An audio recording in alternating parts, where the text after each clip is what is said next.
Hello বন্ধুরা, আসসালামু আলাইকুম। কেমন আছেন সবাই? আশা করছি সবাই অনেক ভালো আছেন।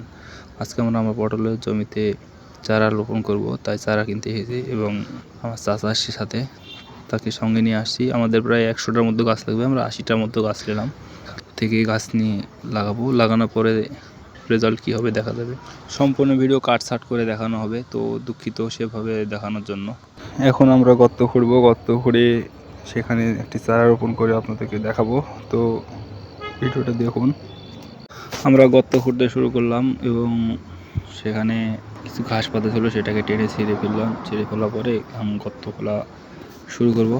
যা হোক, আপনারা দেখুন ভিডিওটা। এখানকার মাটি অনেক শক্ত, তাই একটু গর্ত খুঁড়তে সমস্যা হচ্ছে। যা হোক, আপনারা দেখুন। চারা রোপণের আগে সুন্দরভাবে গর্ত খুঁড়ে নিতে হয়, যেন চারাটি এদিক ওদিক না নড়ে যায়, এর জন্য খুঁড়ে নিতে হয় আর কি। আমাদের প্রায় গর্ত খোঁড়া শেষ। এখন একটা চারা নিয়ে আসবো, নিয়ে এসে চারাটি সেখানে পুঁতে দেবো। চারাটি দেখুন, খুব সুন্দর একটা চারা,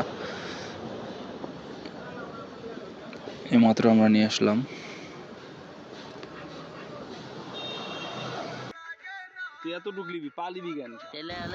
আমরা চারার মাপে যে গর্ত খুঁড়েছিলাম সেটা ছোট হয়ে গেছে, তাই আবারও একটু খনন করে নিলাম।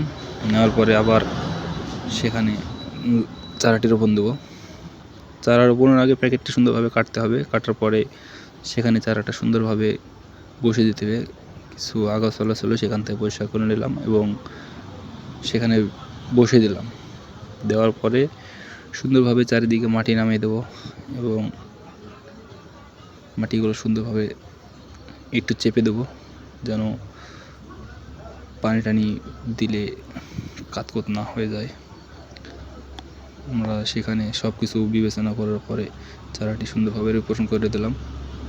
আমাদেরকে প্রায় অনেক চারা লাগাতে হবে, তাই আমরা সম্পূর্ণ ভিডিও দিতে পারলাম না। সম্পূর্ণ ভিডিও পরের পার্টে দেওয়া হবে।